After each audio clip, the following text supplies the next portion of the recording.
Chapter 29. The House of Morel and Son.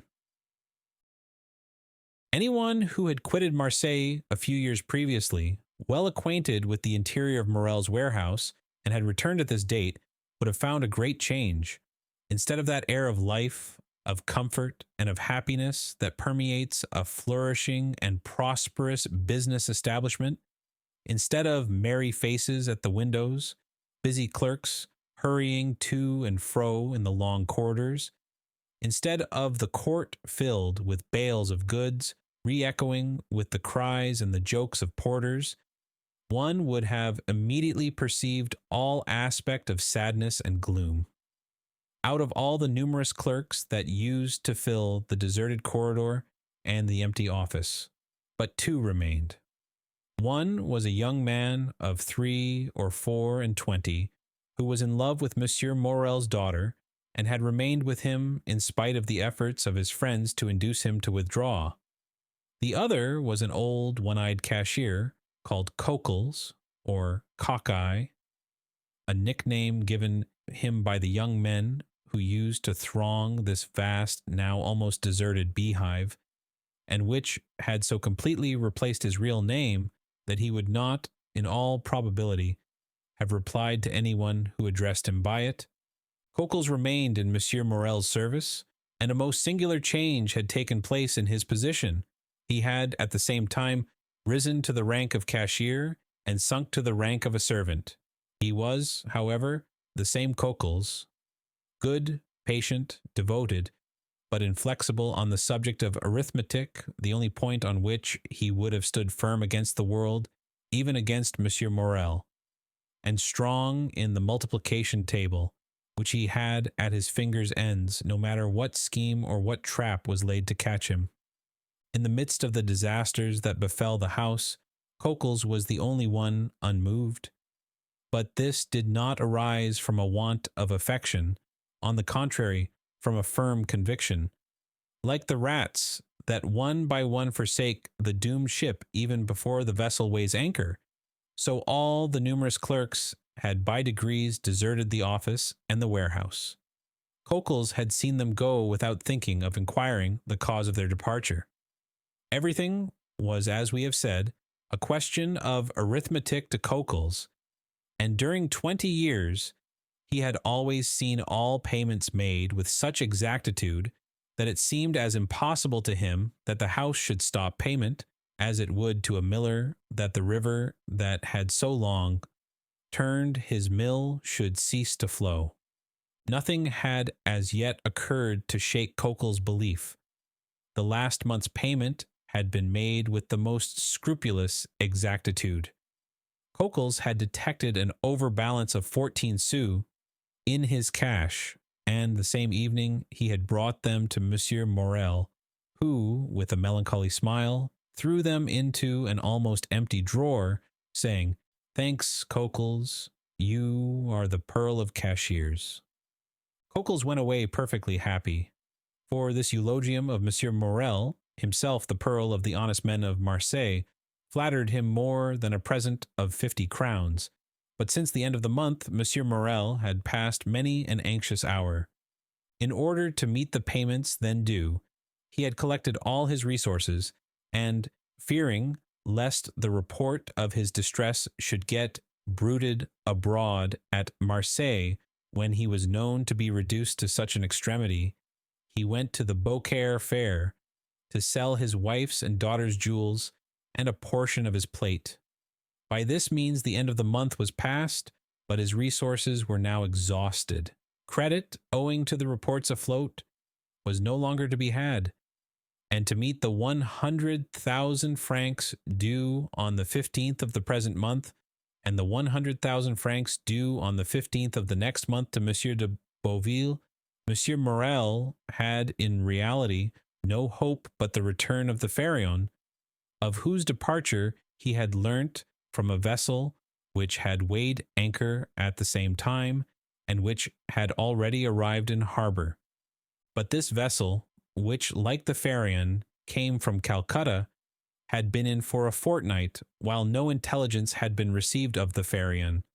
Such was the state of affairs when, The day after his interview with Monsieur de Beauville, the confidential clerk of the house of Thomson and French of Rome presented himself at Monsieur Morel's. Emmanuel received him. This young man was alarmed by the appearance of every new face, for every new face might be that of a new creditor come in anxiety to question the head of the house. The young man, wishing to spare his employer the pain of this interview, questioned the newcomer, but the stranger declared that he had nothing to say to Monsieur Emmanuel, and that his business was with Monsieur Morel in person. Emmanuel sighed and summoned Coquels. Coquels appeared, and the young man bade him conduct the stranger to Monsieur Morel's apartment. Coquels went first, and the stranger followed him. On the staircase, they met a beautiful girl of 16 or 17, who looked with anxiety at the stranger.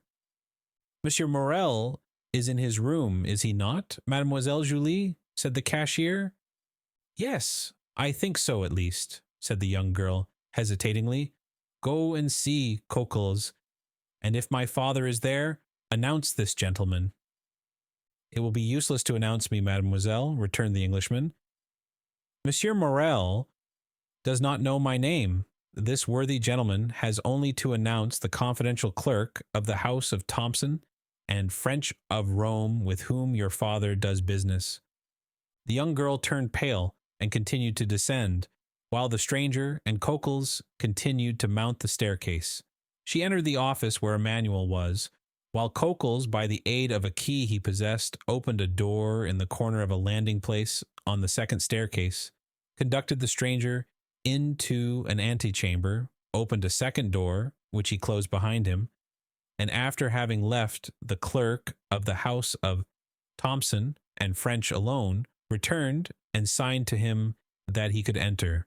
The Englishman entered and found Morel seated at a table, turning over the formidable columns of his ledger, which contained the list of his liabilities.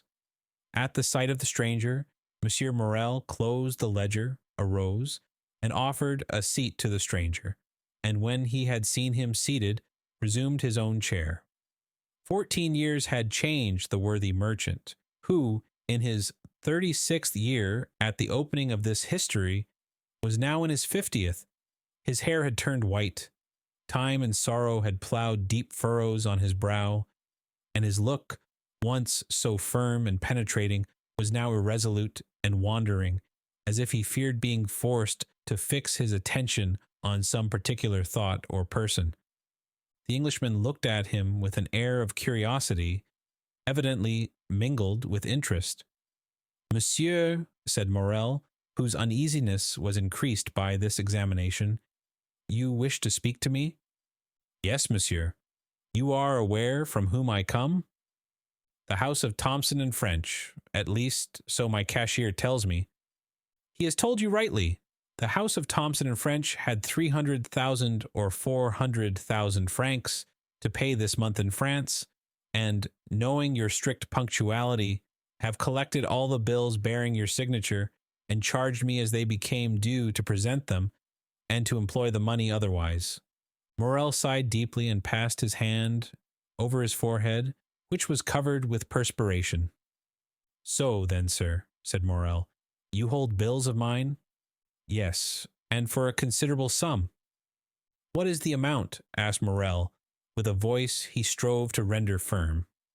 Here is, said the Englishman, taking a quantity of papers from his pocket, an assignment of 200,000 francs to our house by Monsieur de Beauville, the inspector of prisons, to whom they are due. You acknowledge, of course, that you owe this sum to him? Yes. He placed the money in my hands at 4.5% nearly 5 years ago. When are you to pay? Half the 15th of this month, half the 15th of next.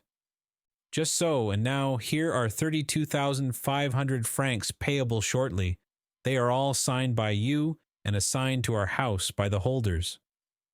I recognize them, said Morel, whose face was suffused, as he thought that, for the first time in his life, he would be unable to honor his own signature.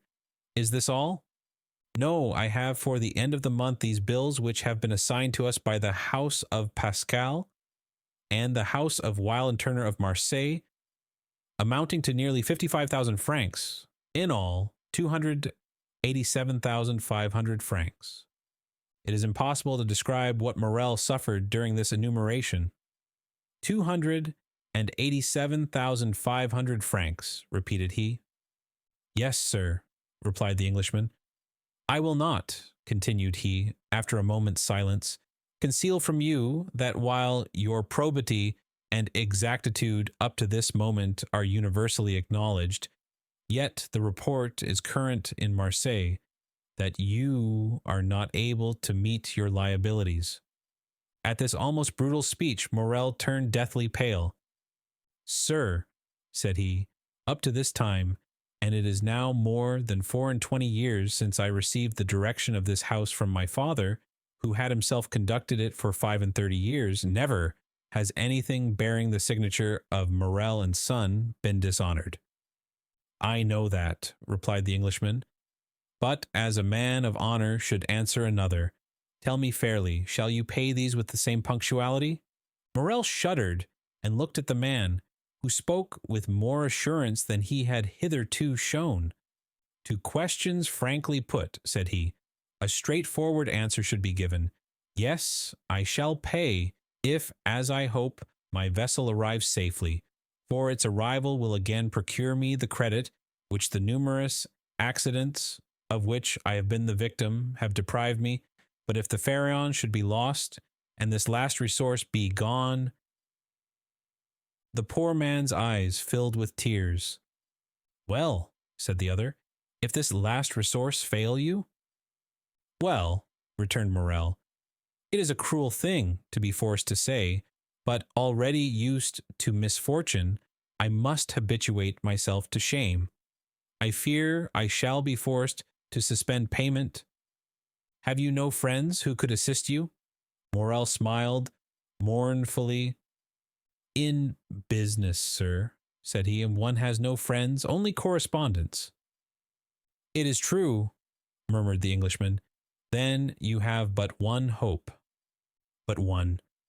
The last. The last. So that, if this fail, I am ruined, completely ruined. As I was on my way here, a vessel was coming into port. I know it, sir. A young man who still adheres to my fallen fortunes passes a part of his time in a belvedere at the top of the house in hopes of being the first to announce good news to me. He has informed me of the arrival of this ship. And it is not yours? No, she is a Bordeaux vessel, La Gironde. She comes from India also, but she is not mine. Perhaps she has spoken to the Pharaon and brings you some tidings of her? Shall I tell you plainly one thing, sir? I dread almost as much to receive any tidings of my vessel as to remain in doubt. Uncertainty is still hope. Then, in a low voice, Morel added, this delay is not natural. The Pharaon left Calcutta the 5th of February. She ought to have been here a month ago. What is that? Said the Englishman. What is the meaning of that noise? Oh, my God! Cried Morel, turning pale. What is it? A loud noise was heard on the stairs of people moving hastily, and half-stifled sobs. Morel rose and advanced to the door, but his strength failed him, and he sank into a chair. The two men remained opposite one another, Morel trembling in every limb, the stranger gazing at him with an air of profound pity. The noise had ceased, but it seemed that Morel expected something. Something had occasioned the noise, and something must follow. The stranger fancied he heard footsteps on the stairs, and that the footsteps, which were those of several persons, stopped at the door. A key was inserted in the lock of the first door, and the creaking of hinges was audible. There are only two persons who have the key to that door, murmured Morel. Cockles and Julie. At this instant the second door opened, and the young girl, her eyes bathed with tears, appeared. Morel rose tremblingly, supporting himself by the arm of the chair. He would have spoken, but his voice failed him. "Oh, father," said she, clasping her hands, "forgive your child for being the bearer of evil tidings." Morel again changed color. Julie threw herself into his arms. "Oh, father, father," murmured she. "Courage." "The Farron has gone down, then?" said Morel, in a hoarse voice.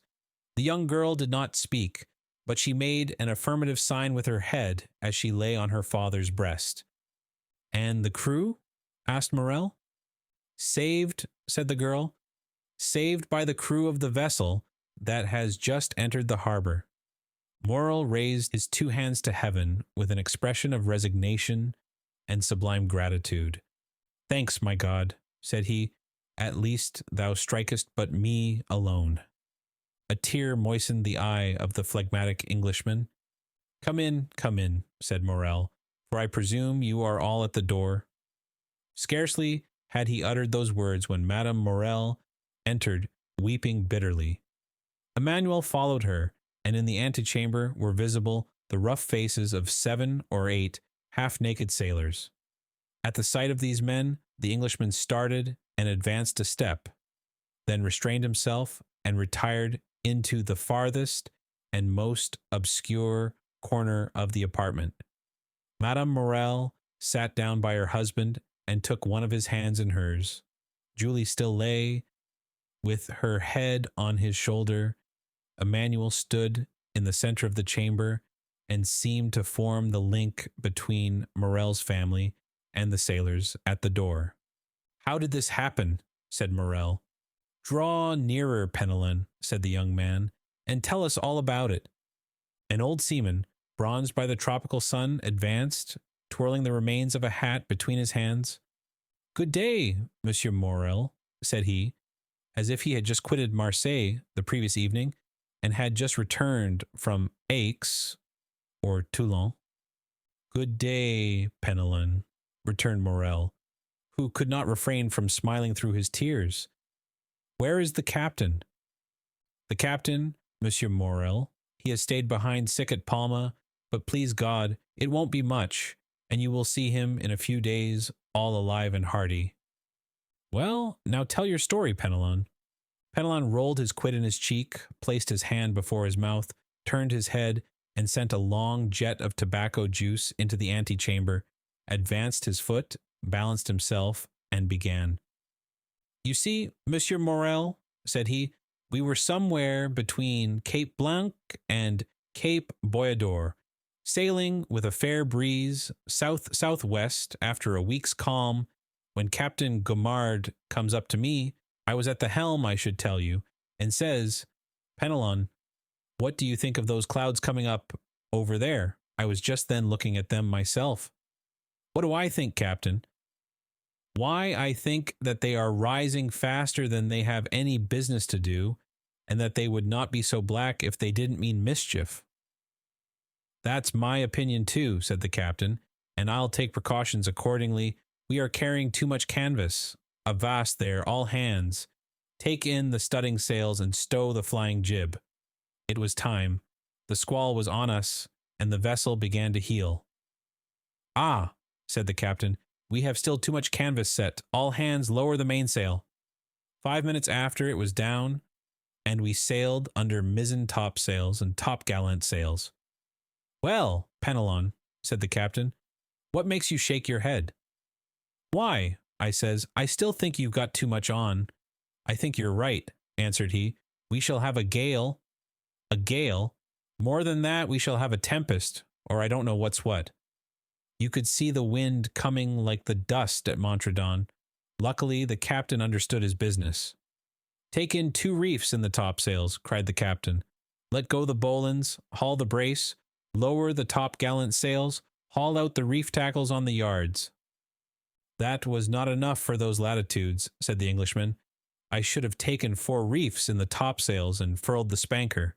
His firm, sonorous, and unexpected voice made everyone start. Penelon put his hand over his eyes and then stared at the man who thus criticized the maneuvers of his captain. 'We did better than that, sir,' said the old sailor respectfully. 'We put the helm up to run before the tempest. 10 minutes after we struck our topsails and scudded under bare poles.' 'The vessel was very old to risk that,' said the Englishman. 'Eh, It was that did the business. After pitching heavily for 12 hours, we sprung a leak. Penelon, said the captain, I think we are sinking. Give me the helm and go down into the hold. I gave him the helm and descended. There was already 3 feet of water. All hands to the pumps, I shouted, but it was too late, and it seemed the more we pumped, the more came in. Ah, said I, after 4 hours' work, since we are sinking, let us sink. We can die but once. Is that the example you set, Penelon? Cries the captain. Very well, wait a minute. He went into his cabin and came back with a brace of pistols. I will blow the brains out of the first man who leaves the pump, said he. Well done, said the Englishman. There's nothing gives you so much courage as good reasons, continued the sailor, and during that time the wind had abated and the sea gone down, but the water kept rising, not much, only 2 inches an hour, but still it rose. 2 inches an hour does not seem much, but in 12 hours that makes 2 feet, and 3 we had before, that makes 5. Come, said the captain. We have done all in our power, and Monsieur Morel will have nothing to reproach us with. We have tried to save the ship, let us now save ourselves. To the boats, my lads, as quick as you can.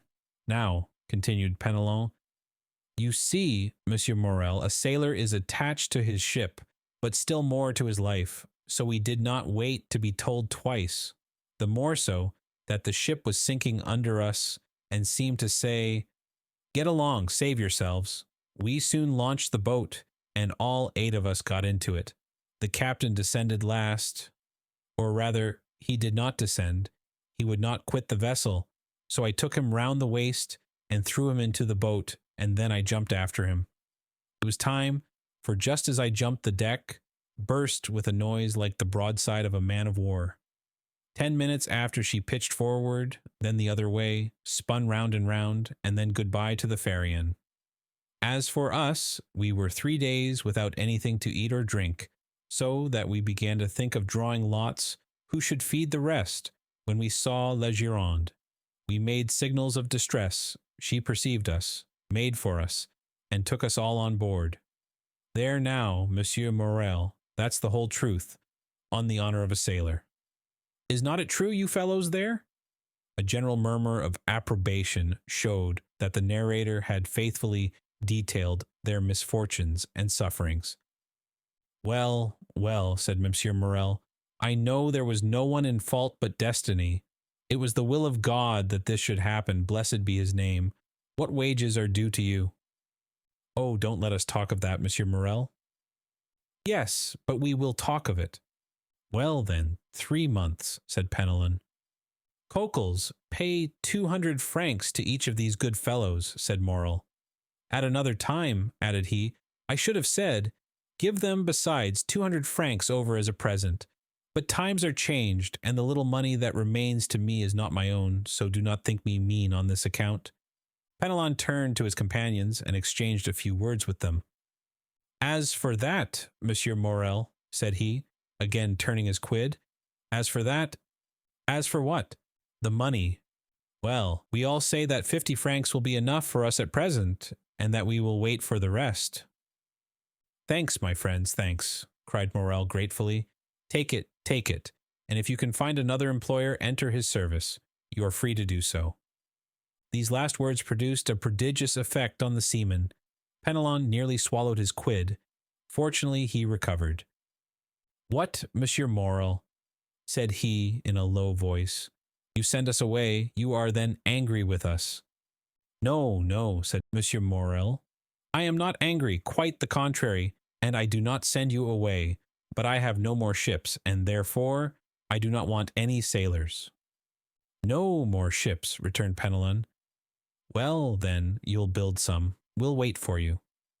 I have no money to build ships with, Penelon, said the poor owner mournfully, so I cannot accept your kind offer. No more money. Then you must not pay us. We can scud like the Pharaon under bare poles. Enough, enough, cried Morel, almost overpowered. Leave me, I pray you. We shall meet again in a happier time. Emmanuel, go with them and see that my orders are executed. At least, We shall see each other again, Monsieur Morel? Asked Penelon. Yes, I hope so, at least. Now go. He made a sign to Cockles, who went first, the seaman followed him, and Emmanuel brought up the rear. Now, said the owner to his wife and daughter, leave me. I wish to speak with this gentleman. And he glanced towards the clerk of Thompson and French, who had remained motionless in the corner during this scene, in which he had taken no part, except the few words we have mentioned. The two women looked at this person whose presence they had entirely forgotten, and retired. But as she left the apartment, Julie gave the stranger a supplicating glance, to which he replied by a smile that an indifferent spectator would have been surprised to see on his stern features. The two men were left alone. Well, sir, said Morel, sinking into a chair, you've heard all, and I have nothing further to tell you. I see, returned the Englishman, that a fresh and unmerited misfortune has overwhelmed you, and this only increases my desire to serve you. Oh, sir, cried Morel. Let me see, continued the stranger. I am one of your largest creditors. Your bills, at least, are the first that will fall due. Do you wish for time to pay? A delay would save my honor, and consequently my life. How long a delay do you wish for? Morel reflected. 2 months, said he. I will give you 3, replied the stranger. But, asked Morel, will the house of Thompson and French consent? Oh, I take everything on myself. Today is the 5th of June. Yes. Well, renew these bills up to the 5th of September, and on the 5th of September at 11 o'clock, the hand of the clock pointed to 11, I shall come to receive the money. I shall expect you, returned Morel, and I will pay you, or I shall be dead. These last words were uttered in so low a tone that the stranger could not hear them. The bills were renewed, the old ones destroyed, and the poor ship owner found himself with 3 months before him to collect his resources. The Englishman received his thanks with the phlegm peculiar to his nation, and Morel, overwhelming him with grateful blessings, conducted him to the staircase. The stranger met Julie on the stairs. She pretended to be descending, but in reality she was waiting for him. Oh, sir, said she, clasping her hands. Mademoiselle, said the stranger, one day you will receive a letter signed Sinbad the Sailor. But do exactly what the letter bids you, however strange it may appear. Yes, sir, returned Julie. Do you promise? I swear to you I will. It is well. Adieu, mademoiselle. Continue to be the good, sweet girl you are at present, and I have great hopes that heaven will reward you by giving you Emmanuel for a husband. Julie uttered a faint cry, blushed like a rose, and leaned against the baluster. The stranger waved his hand and continued to descend. In the court, he found Penelon, who, with a rouleau of 100 francs in either hand, seemed unable to make up his mind to retain them. Come with me, my friend, said the Englishman. I wish to speak to you.